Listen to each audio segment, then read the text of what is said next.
En 2022, un salarié sur 3 en France pratique le télétravail. Un meilleur équilibre de vie, moins de stress lié au déplacement. Le télétravail, lorsqu'il est bien implémenté, propose de nombreux avantages. Mais cette pratique peut aussi engendrer une certaine isolation et donc des difficultés d'échange entre collègues. Fatigue, isolement, burn-out, désengagement.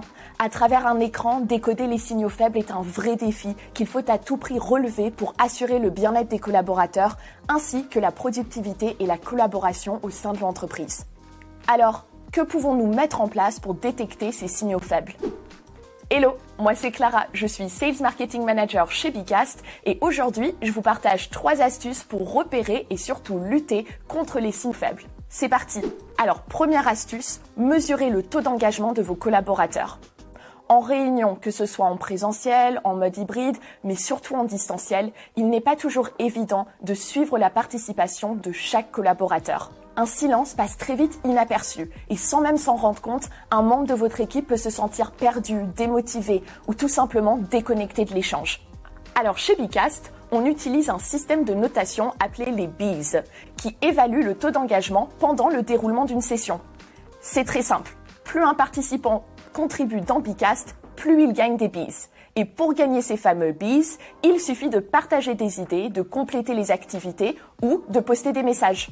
À la fin d'une session, vous pouvez alors vous rendre dans l'espace résultats de votre session pour voir qui sont vos participants les plus engagés, mais aussi ceux qui le sont le moins. Ensuite, si vous cherchez à repérer les signaux faibles d'une manière plus imagée, je vous conseille l'arbre à personnages. Dans cette activité, vos participants peuvent exprimer à la fois une émotion et une posture vis-à-vis d'un projet ou de l'équipe. Donc ici, en fait, le participant vient positionner sa gommette sur le personnage qui évoque son état d'esprit, sa posture ou son humeur par rapport à la question posée. Une fois que tout le monde a participé, vous pouvez faire un tour de table en demandant à chacun de s'exprimer sur son choix.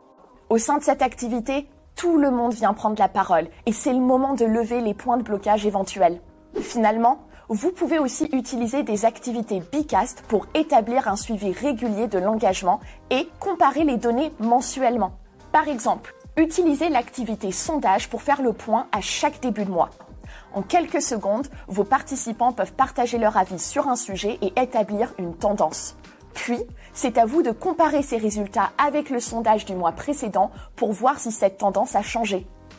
Ajouter ce type d'activité au sein de vos rituels peut être une façon simple et rapide de repérer des changements discrets au sein de votre équipe et surtout anticiper certains risques. Et voilà, vous avez désormais 3 outils à mettre en place pour repérer les signaux faibles.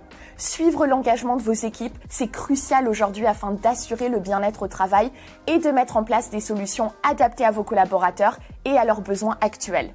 J'espère que cette vidéo vous a plu. Abonnez-vous à notre chaîne YouTube pour découvrir encore plus d'astuces et à bientôt pour une nouvelle vidéo.